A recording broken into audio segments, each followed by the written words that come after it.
Okay, it looks like we had a good day here with the pound scalping it. Let me show it to you. And again, this is for educational purposes because we're trying to work this series out so that you can learn how we use QuickView to do the scalps. Once again, I can't emphasize enough that QuickView was not meant to be a scalping tool, but because of its nature, it's so flexible that it can be used very successfully in scalping. And part of what we're doing is helping you get an understanding on how that is done. So that's the whole purpose of all of this here. So let's slide on over to the chart and take a look at the pound. And here you can see where our levels were on the pound here.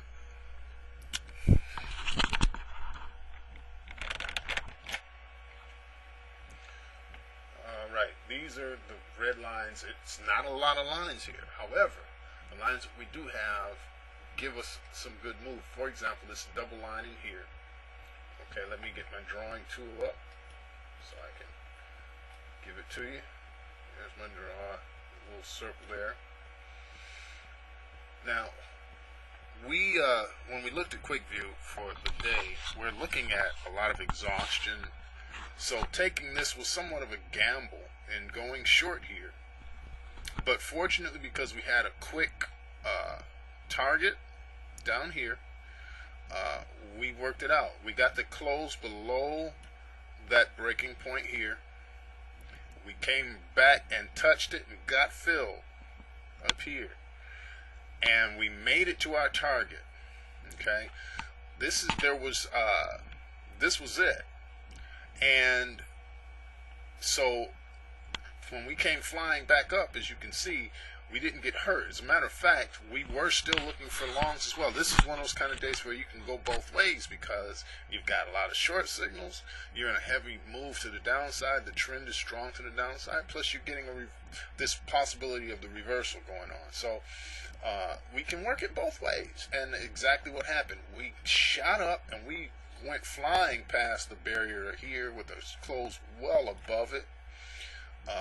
We took another long position back at the barrier, put the stop in under here, had our target up here, and boy oh boy, this is so textbook that it's just beautiful. And of course we don't short this because we don't have anything to work with other than this candle. A lot of candle traders would look at this and they'd go short here, which is fine, put their stop above it. But for the scalping purposes that we're learning right now, we're not going to deal with that, okay? Then again, we get a close back below this area. Now it's starting to get risky here because we could bounce back on ourselves, but we take it. And this is important. The challenge is, where do you put your stop?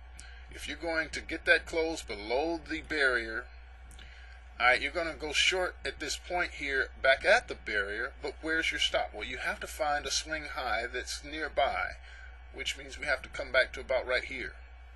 And as you can see, it's a safe place.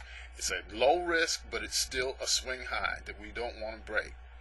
And as you can see, the target was reached once again. Okay?